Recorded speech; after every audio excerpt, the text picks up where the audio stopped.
Greetings. You want to set up formations? You've read the title then? You've come to a place that might help you.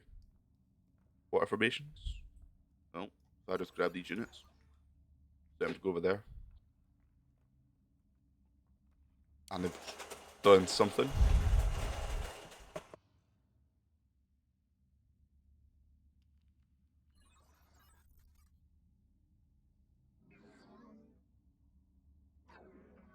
That's what formations are. Let's teach you how to do them. That's very simple. I'll also be adding a button, and then turn it off. So the units just clump up like that, like the normal game. Turn it off for just the player because that one turns it off for everybody. Then turn it back on for everybody, AIs included. So this is just some trigger work and editing a field in Unity. So very simple. If you don't want a button, you just need this. New trigger, mappinization, so it starts at the beginning. Pick each player and player group.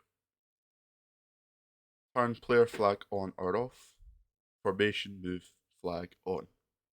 So then make sure that's picked player. So every player will be selected and given this. It's simply what I go to each unit. Let's get a Marine. Which you want to search for formation. Region rank 5. Smaller numbers are at the front, bigger numbers are at the back. You can compress or expand these as much as you want.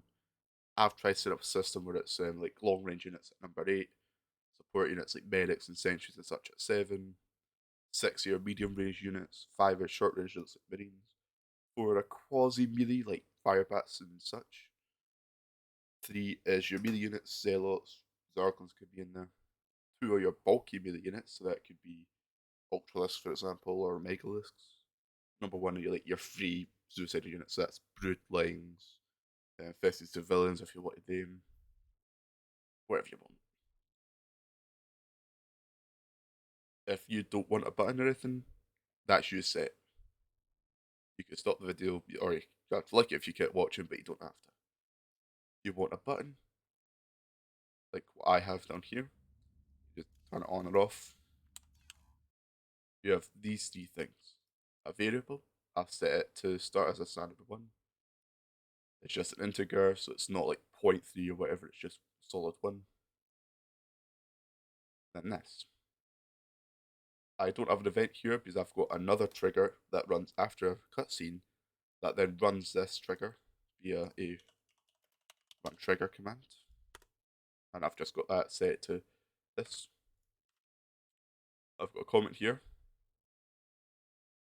I'll probably should put that down there because that's for later. So right here I have a display screen button command. Display button 40, so this is the ID. I think you can have it between 1 and 50. Try not to have 2 buttons with the same ID, it causes issues. The size of the button, this is the left right size, so if you had that 300 it would be a really long button. This is the up down size, I've just got 50-50, I think it's fine. I've got F for formations and to pay respects. This is where the button begins before it applies the offsets, so it's the bottom left of the screen. Then I've got a 340, and this is left offset is left right. So 340 is right from the bottom left, so that's why I've got it. So that'd be here, and then the 50 is up, and that's how I've got it here next to the mini map. You can have that wherever you want. That's simply where I've got it because it's out the way, and it's there. And when you click this button, it runs this trigger.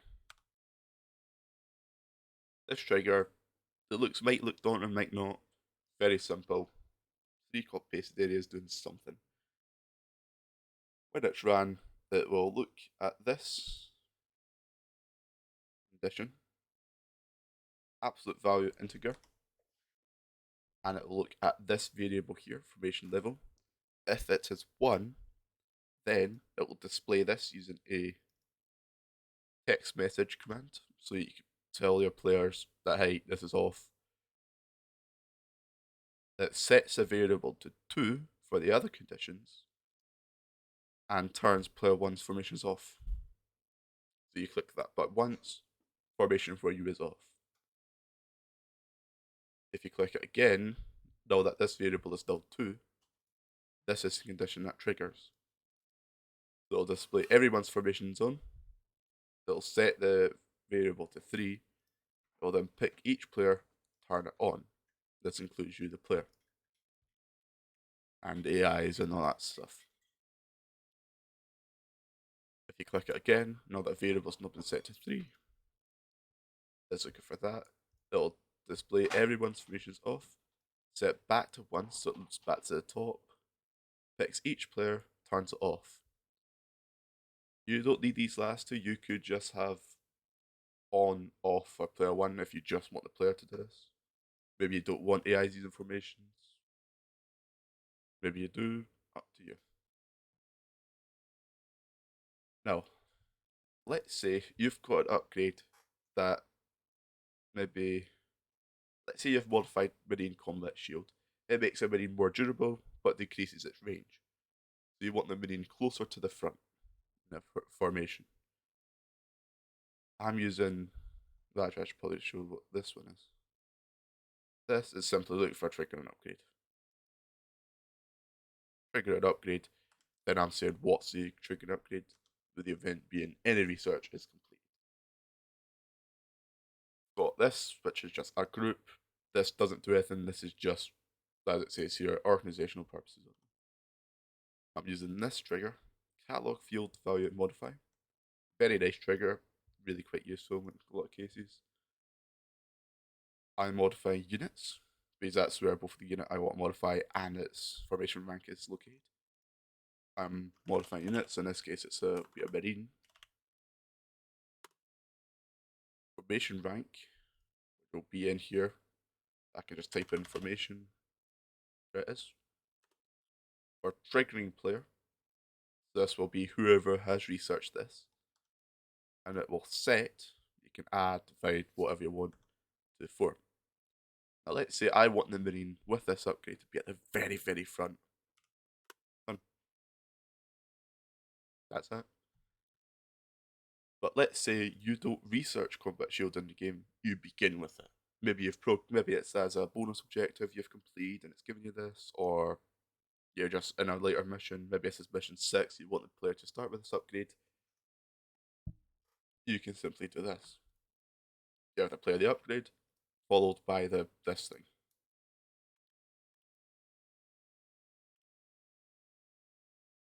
Instead of for the triggering player, you'll just do it for the player that gets the upgrade. In this case, that's player 1. Yeah. One last thing I want to show, maybe you don't quite want this formations, maybe you want to be able to sort of create your own formations. So I will show this. If I turn these off, these guys, if I were to just order them over there, you might notice something if you've played a lot of Starcraft. They're not bulling up. They're staying as they are, as I'm telling them to go, but I can move these guys down here. State formation, and they're getting hit in a fit box, that's why they're missing there. If I were to tell them to go in the middle, then they'd group up, they'd ball.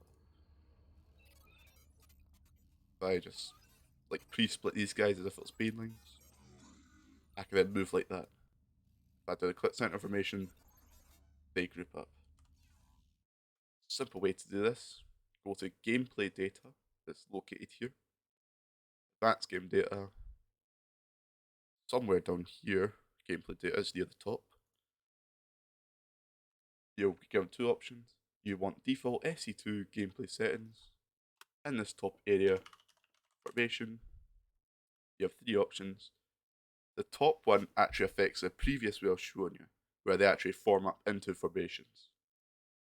Based on the rank you give it, this defaults to 3. This is bigger number, means they'll have more distance between units. You could have it be very compact or have it more loose. These two, if you set them to 50, will do what I just showed you, where they stay however it is you had them set up. They don't ball up unless you actually click the center of the formation. And that's everything. You don't need formation ranks for these two. You just set that and it's done. It increases the magic box, is what it's called. The area at which point they'll group up on the point instead of just moving as a group. Well, I think that's not sure if that's a good description. Anyway, if you like the video, comment, like, subscribe. That generic cliche stuff, but it's stuff nonetheless. So have a good day.